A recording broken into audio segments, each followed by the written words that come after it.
Hello, and once again, a very warm welcome to the Thought for the Week. And this is the week of the 12th of May, 2025.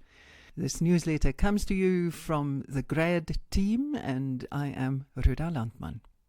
So we're talking deep stuff that few of us want to acknowledge, even to ourselves, but most of us have experienced. I definitely have.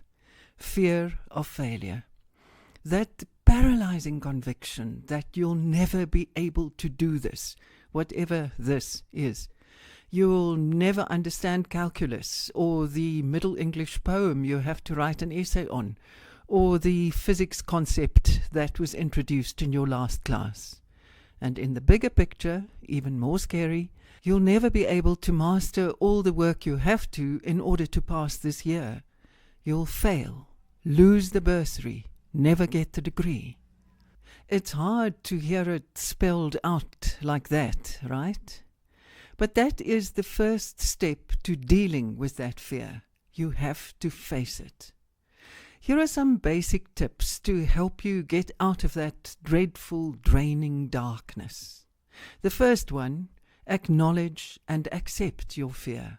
Fear of failure is a common and natural emotion. You do not have to be ashamed of it. On the contrary, it can help you define your focus areas. As long as you try and suppress it, it eats away at your energy and your confidence.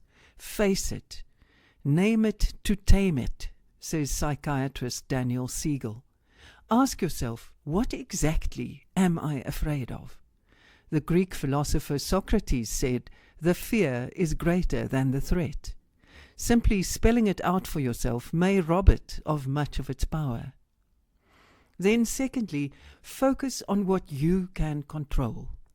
You cannot control the questions in the next test, but you can control how much time and effort you spend on your preparation.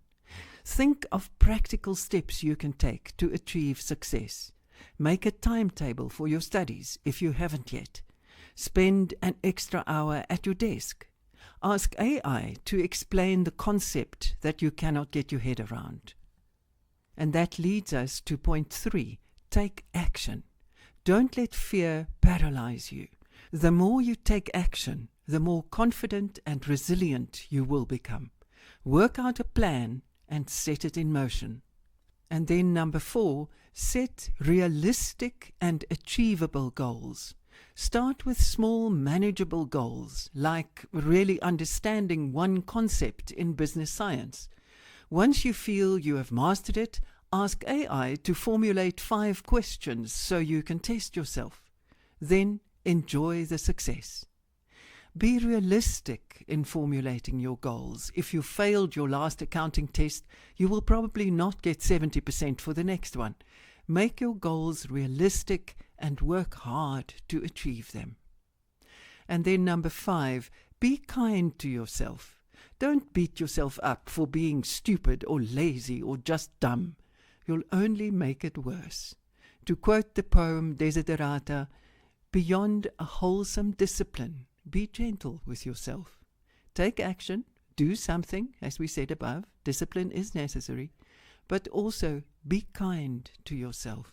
We are all only human. And then number 6, seek support. If necessary, reach out to the support services on campus or to a trusted, maybe older person, either for practical help with the specific problem or psychological support to get through this difficult patch. Life can be hard. Seeking help is not a sign of weakness.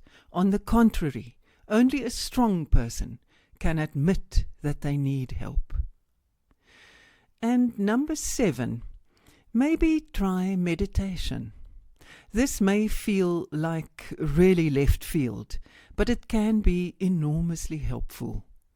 You will find a link to a 5-minute introductory podcast on your phone at the end of this newsletter. Hang in there.